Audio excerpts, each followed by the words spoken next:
অরু চমকে ভরা একটা ছোট্ট মেয়ে। তার বড় বড় বাদামি চোখ দুষ্টুমিতে জ্বলজ্বল করে এবং সে সবসময় কিছু না কিছু করে থাকে। কখনো কখনো সে অবিশ্বাস্যভাবে দুষ্টু। সে তার দাদির চশমা লুকিয়ে রাখবে এবং পর্দার আড়াল থেকে হাসবে, কারণ তার মা উন্মত্তভাবে অনুসন্ধান করবে। তার হাসি সংক্রামক, আনন্দে ঘর ভরে দেয়। তারপর কিছু মুহূর্ত আসে যখন অরু তার পরিপক্কতা দিয়ে সবাইকে অবাক করে দেয়। সে রান্নাঘরে তার মাকে সাহায্য করবে, সাবধানে কুকির উপাদানগুলো পরিমাপ করবে, তার ছোট্ট হাতগুলো বিস্ময়কর নির্ভরতার সাথে নড়বে। সে তার দাদির প্রতি খুব যত্নশীল। কখনো কখনো সে তার ফুফাতো ভাইয়ের সাথে খুব সুন্দর করে গান গায়। সে ঘুমিয়ে না যাওয়া পর্যন্ত তার ফুফাতো বোনদের সাথে গল্প করে। আবার স্কুল থেকে ফিরে বিকেলে টিচারের কাছে না পড়ার জন্য বিভিন্ন বাহানা খুঁজবে।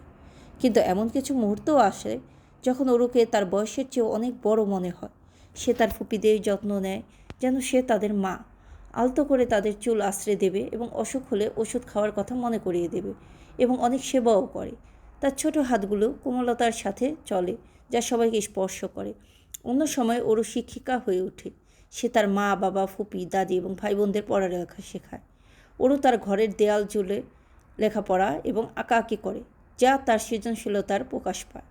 অরুর দিনগুলো বিশৃঙ্খলা এবং শান্ত। তার দিনগুলি আত্মগ্রীষ্মের ঝড়ের মতো প্রাণবন্ত এবং অপ্রত্যাশিত। সে একটি ছোট্ট মেয়ে, কিন্তু বিভিন্ন উপায়ে তিনিও বড় হচ্ছেন, তার পরিবারকে তাদের পায়ের আঙুলের উপর রাখছে এবং তাদের দিনগুলি হাসিতে পূর্ণ করছে।